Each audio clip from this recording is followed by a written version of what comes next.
pasado, que fue la comunicación, y hoy viene a compartirnos un tema muy importante entre matrimonios, y yo creo que también dentro de toda la familia, que es la comprensión. Es correcto. Bienvenido, doctor Mosqueda. Paola, buenos días. Padre Víctor, todos los que están aquí presentes en el estudio de La Poderosa, muy buenos días, pero especialmente ustedes, queridos hermanos radioescuchas. Rápidamente, la sesión pasada, bueno, llevamos 2 sesiones donde hablamos del divorcio espiritual en la comunicación, y no queremos solamente señalar, queremos proponer qué puede ayudar a remediar esta situación, ¿sí? Y quiero darles un antecedente. En otros programas hemos insistido mucho acerca del círculo virtuoso. Bueno, pues si somos tantas las personas y tantos los que nos decimos buenas personas, ¿por qué vivir ese ambiente de psicosis, de inseguridad? ¿Por qué vivir ese ambiente de psicosis, de alevosía? ¿Por qué vivir ese ambiente de psicosis de violencia intrafamiliar? Cuando tenemos todas las posibilidades de que nuestro comportamiento, nuestra relación, nuestra dinámica familiar, nuestra dinámica social sea más cordial. Entonces, aterrizando esto con respecto a la relación familiar y a la vida conyugal, pues hay que hablar precisamente de eso, de virtudes. Y antes quiero darles un antecedente. Todos los que nos estamos escuchando en este momento tenemos una connotación.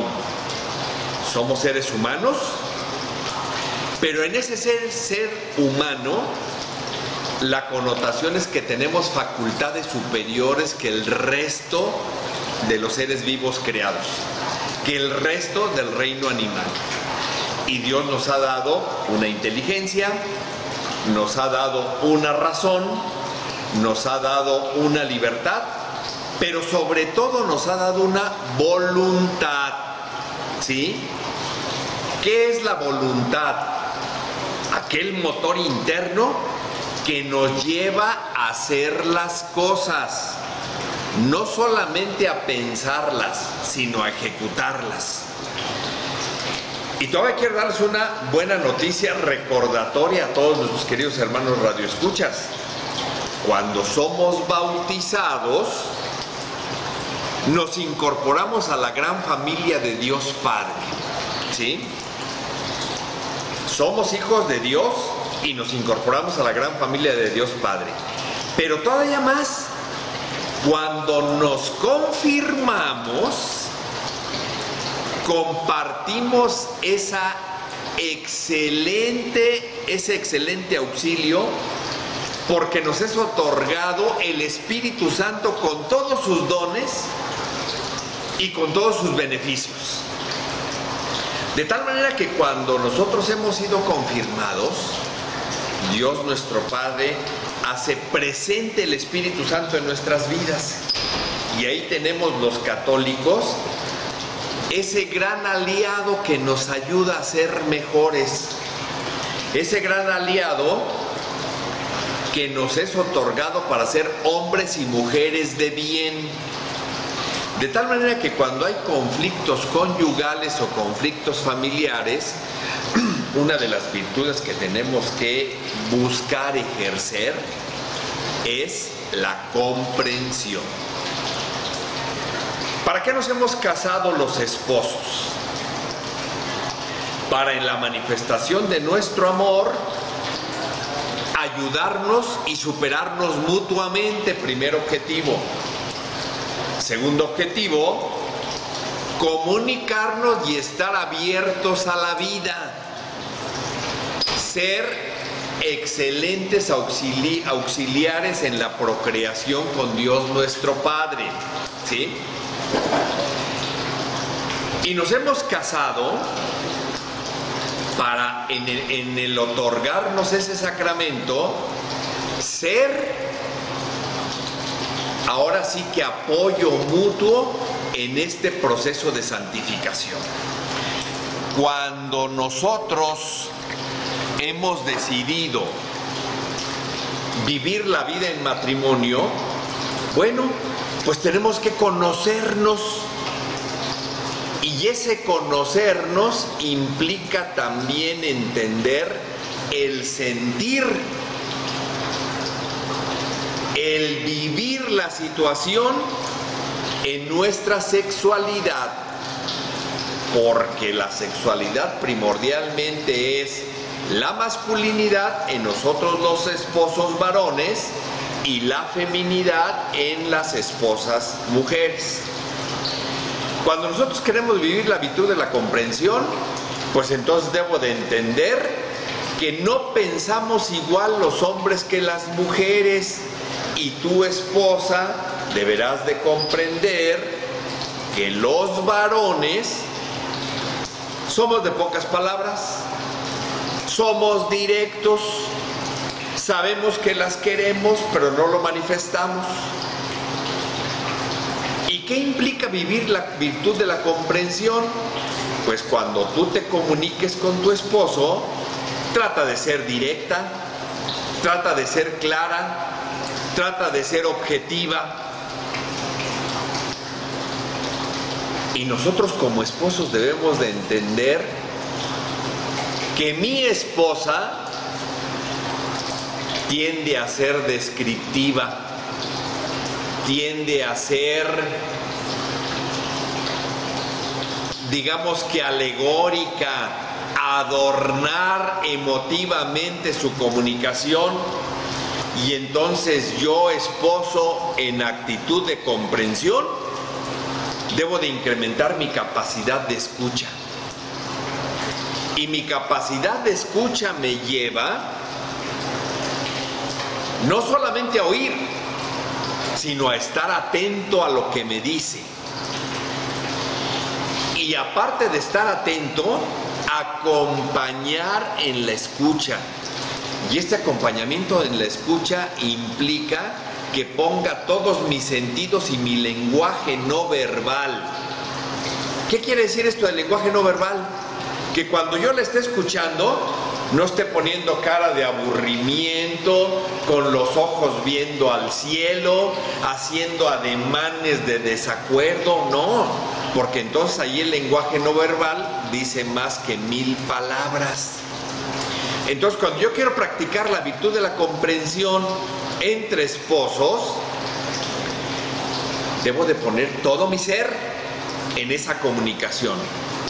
Y entonces la comprensión y la parte medular de la comprensión implica ponerse en los zapatos de ella o en los zapatos de él. Entender que los seres humanos y los esposos no somos iguales. Pero entonces cuando entiendo que no somos iguales, nos aceptamos como somos. Y ahí la comprensión tiene otro elemento. Aceptarnos como somos implica tener tolerancia. O sea, no querer que ella piense como yo y no querer que él piense como tú. Y la tolerancia implica paciencia. Y la tolerancia implica aceptar a las personas como son. Y la tolerancia tiene un siguiente elemento. Te acepto como eres, pero en los desacuerdos no te imito. Pero en los aciertos te imito. Entonces, cuando hablamos de que la comprensión requiere de tolerancia, la tolerancia no implica indiferencia, no implica valemadrismo, ¿qué es lo que te está pasando? No, implica paciencia, implica respeto, implica aceptación y en los desacuerdos, no imitación. Cuando entonces entendemos que existe comprensión en la vida matrimonial, entonces se disculpa más fácilmente, entonces se perdona más fácilmente. Por eso es por lo que nosotros los esposos, dentro de la vida virtuosa, debemos de buscar desarrollar la comprensión. Y desarrollar la comprensión implica no solamente ver lo negativo. Decíamos, cuando se entra en ese proceso de divorcio espiritual, lo único que hacemos los esposos es señalarnos los errores. Y esto nos deja muy claro que no hay comprensión. Entonces, cuando buscamos voluntariamente desarrollar la comprensión, un gran ejercicio que recomendamos es: recuerden y hagan evidentes las virtudes que hicieron que te enamoraras de tu esposa y las virtudes que hicieron que te enamoraras de tu esposo. Cuando haces ese ejercicio, entonces vas a empezar a desterrar estas situaciones negativas de solamente fijarte en los errores, en los defectos, ¿sí? Entonces, cuando nosotros empezamos a hacer ejercicios de admiración, porque es algo que nosotros tenemos que ejercitar voluntariamente, ¿sí? Ejercitar voluntariamente. Los esposos tenemos que hacer ejercicios de admiración que nos hagan hacer una vida más llevadera. Fíjense, en el matrimonio hay periodos, ¿sí? Y decíamos en el programa pasado, el primer periodo es ese periodo concupiscente de admiración y atracción física, en donde nos impacta nuestra belleza que tuvimos, ¿sí?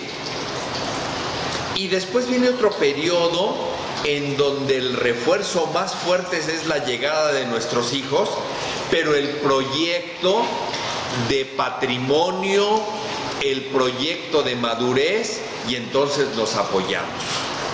Y luego viene una tercera etapa del al fin solos, ¿sí? El al fin solos, donde nuestros hijos crecen, nuestros hijos se van y solamente existo yo, esposo, para ti, esposa, y tu esposa para ti, esposo.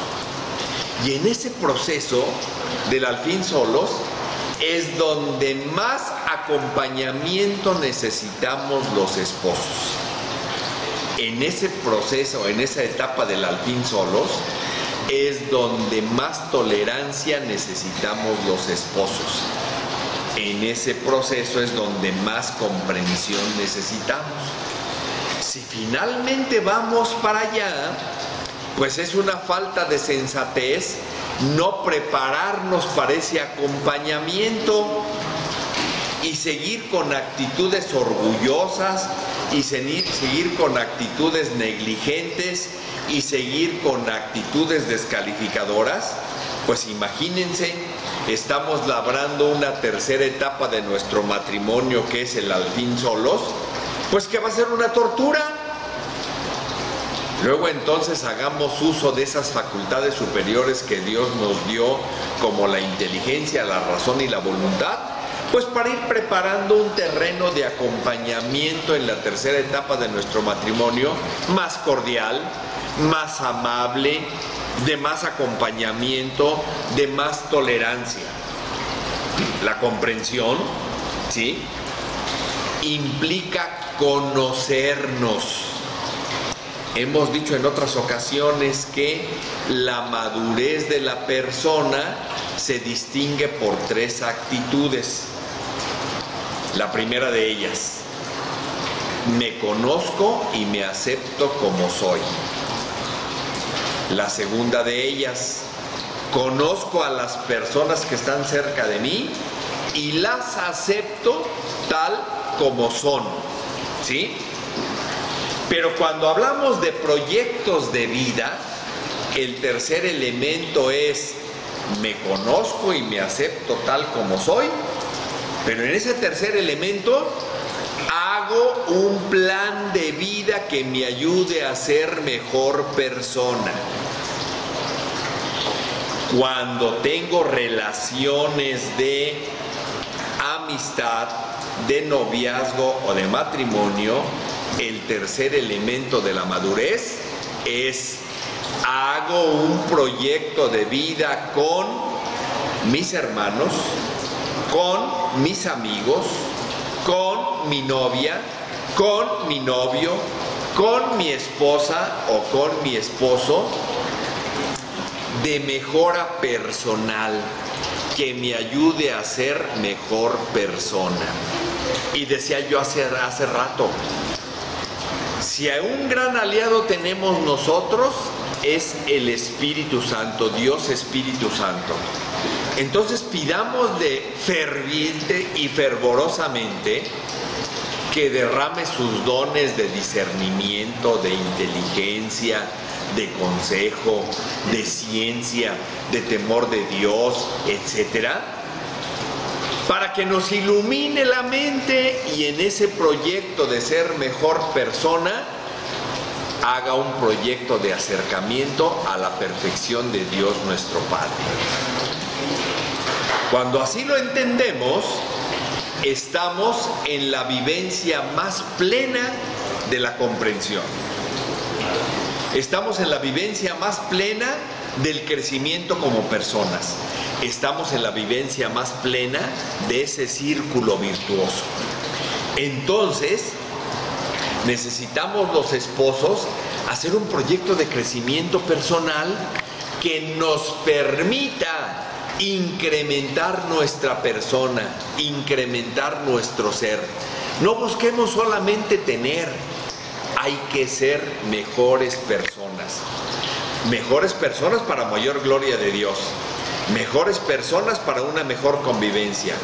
Mejores personas amparados en la petición al Espíritu Santo. ¿Solamente para qué? Para que el mundo crezca.